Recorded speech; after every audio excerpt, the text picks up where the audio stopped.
श्रीरामपुर नाम के गांव में मोहन नाम का एक व्यक्ति रहता था। वो दूसरों के खेतों में काम करके अपने घर का गुजारा करता था। उसके परिवार में उसकी पत्नी शीला और उसका बेटा राजू रहा करते थे। वे लोग गरीब जरूर थे, लेकिन अपनी जिंदगी में बहुत खुश थे। हमेशा मेहनत करते और अपना पेट पालते थे। अरे शीला, चलो जल्दी खाना दो, मुझे कल सुबह जल्दी काम पर जाना है। हाँ जी, बस 5 मिनट और। कुछ देर बाद शीला खाना लेकर आती है और सब खाना खाकर सो जाते हैं। अजी, कल आपको इतना जल्दी क्यों जाना है? अरे भाग्यवान, कल खेतों में बहुत सारा काम है, इसलिए थोड़ा जल्दी जाऊंगा। ठीक है। अब बातें बंद करो और तुम भी सो जाओ। हम्म। अगले दिन मोहन सूरज निकलने से पहले ही खेत में जाता है और काम करने लगता है। काम करते करते शाम हो जाती है और अंधेरा पड़ जाता है। मोहन खेत से निकल ही रहा था कि तभी उसका पाँव एक सांप पर गिर गया। उस सांप ने मोहन को काट लिया। मोहन जोर जोर से चिल्लाने लगा। शाम हो जाने की वजह से सब लोग अपने खेतों में से घर गए थे और मोहन के चिल्लाने की आवाज किसी ने नहीं सुनी। कुछ देर बाद मोहन बेहोश होकर जमीन पर गिर गया। अगले दिन गांव के कुछ लोग खेत में आए और उन्होंने देखा कि मोहन बेहोशी की हालत में खेत में पड़ा है। चलो जाकर देखते हैं। गांव वाले मोहन के पास जाते हैं। अरे मोहन भाई, उठो, क्या हुआ है तुम्हें? लेकिन मोहन नहीं उठता। तभी एक आदमी की नजर मोहन के पैर पर पड़ती है। अरे मोहन भाई को तो सांप ने काटा है, ये देखो उसके निशान। सारे लोग मोहन को उठाकर उसके घर लेकर जाते हैं। अरे, क्या हुआ है मेरे पति को? आप सब इन्हें ऐसे क्यों उठा कर ले आए हो? तभी एक आदमी शीला को सारी हकीकत बताता है। वो सब सुनकर शीला के पैरों के तले जमीन खिसक जाती है। हे भगवान, ये आपने क्या अनर्थ कर दिया? अब मैं क्या करूं? मेरे घर का गुजारा कैसे होगा? शीला फूट फूट कर रोने लगी। अब घर की सारी जिम्मेदारी शीला पर आ गई थी और शीला भी अब खेती में काम करके अपने घर का गुजारा करने लगी।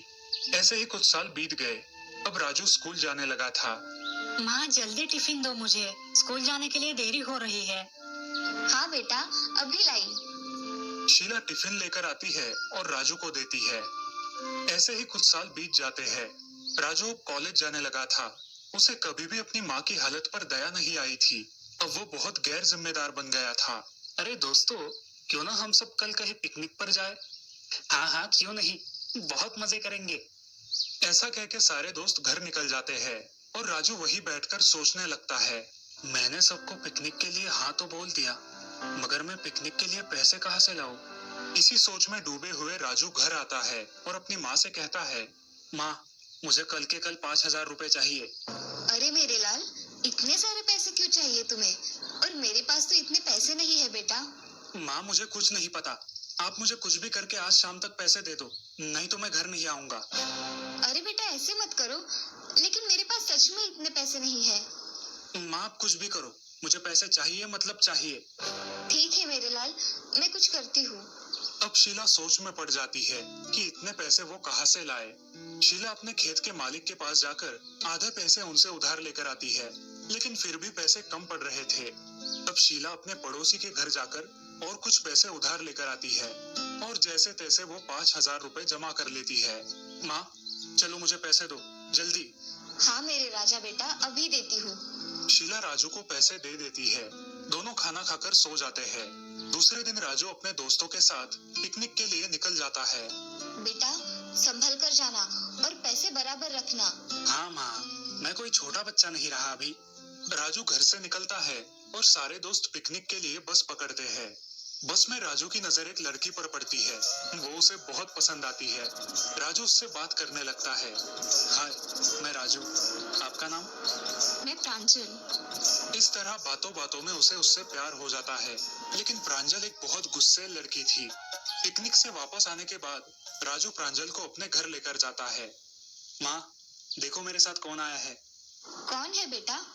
शीला प्रांजल की ओर देखती है, लेकिन प्रांजल शीला की ओर बहुत गुस्से से देख रही थी। कुछ देर रुकने के बाद प्रांजल उनके घर से निकल गई। माँ, कैसी लगी प्रांजल तुम्हें? मैं उसी से शादी करने वाला हूँ। बेटा, मुझे ये लड़की सही नहीं लगी। तुम्हें इससे कई अच्छी लड़की मिल जाएगी। आप मत सिखाओ मुझे, मैं शादी करूंगा तो सिर्फ प्रांजल के साथ ही। ठीक है बेटा, जैसे तुम्हारी मर्जी। तुम्हें पूरी जिंदगी निकालनी है उसके साथ। अगर तुम दोनों खुश रहते हो तो मुझे क्या दिक्कत हो सकती है? कुछ दिनों बाद राजू और प्रांजल की शादी हो गई। फिर एक दिन प्रांजल अपनी सास के साथ झगड़ा करने लगी। मैं कुछ काम नहीं करूंगी, तुम्हें करना है तो करो, नहीं तो छोड़ दो। अरे बेटी, पर मेरे जाने के बाद ये सब तुम्हें ही तो करना है ना। तभी का तभी देखा जाएगा, आप मुझे मत सिखाओ। शाम को जब राजू घर आता है, जी देखो ना, तुम्हारी माँ कुछ काम नहीं करती और मेरे से सब करवाती है और ऊपर से झगड़ा भी करती है। राजू बाहर जाता है और अपनी माँ को खरी खोटी सुनाता है। प्रांजल ये सब देखकर बहुत खुश हो जाती है। अब ऐसे ही चलने लगा। प्रांजल हर रोज राजू को उसकी माँ के बारे में भड़काती रही, राजू को अपनी माँ से दूर करती रही। ऐसे ही एक दिन उसने अपने खुद के हाथ थोड़े जला लिए और शाम को जब राजू घर आया, जी देखो, आज आपकी माँ ने क्या किया। मैंने काम करने के लिए मना किया तो आपकी माँ ने मेरे हाथ जला दिए। प्रांजल की बातें सुनकर राजू बहुत गुस्सा हो गया। उसने अपनी माँ को घर से बाहर निकाल दिया। अरे बेटा, मैंने किया क्या है जो तुम मुझे घर के बाहर निकाल रहे हो? और मैं इस उम्र में कहाँ जाऊँ बेटा? जरा अपनी बूढ़ी माँ के बारे में तो सोचो। ऐसा मत करो बेटा। ये रोना धोना बंद करो और निकलो मेरे घर से। बेचारी शीला अपना सामान लेकर घर से बाहर निकलती है। वो पास ही के एक मंदिर में रहने लगती है। ऐसे ही कुछ दिन बीत जाते हैं। एक दिन अचानक राजू के सीने में दर्द होने लगता है। अरे सुनो प्रांजल, मेरी छाती में बहुत दर्द हो रहा है, मुझे हॉस्पिटल लेकर चलो। प्रांजल राजू को अस्पताल लेकर जाती है। डॉक्टर राजू का चेकअप करते हैं और प्रांजल से कहते हैं, देखिए मैडम, आपके पति के दिल में छेद है। हमें कल के कल कोई ऐसा आदमी ढूंढना होगा जो अपना दिल इन्हें दे, नहीं तो हम आपके पति को नहीं बचा पाएंगे। डॉक्टर की ये बात सुनकर प्रांजल बहुत डर जाती है। उसे समझ नहीं आता कि क्या किया जाए। ये बात राजू के पड़ोसन को पता चलती है और वो जल्दी से ये बात राजू की माँ को बताती है। जैसे ही राजू की माँ को ये बात पता चलती है, वो तुरंत अस्पताल आ जाती है और डॉक्टर से बात करती है। डॉक्टर साहब, मेरे बेटे को बचाओ। आप मेरा दिल ले लो, मगर मेरी बच्ची की जान बचा लो। शीला अपना दिल राजू को दे देती है और खुद अपने बेटे के लिए इस दुनिया को अलविदा कहती है। राजू का ऑपरेशन हो जाता है। अगले दिन जब राजू होश में आता है तो वो प्रांजल से पूछता है, अरे प्रांजल, मुझे क्या हुआ था? प्रांजल राजू को कुछ बताती तभी डॉक्टर वहां पर आते हैं।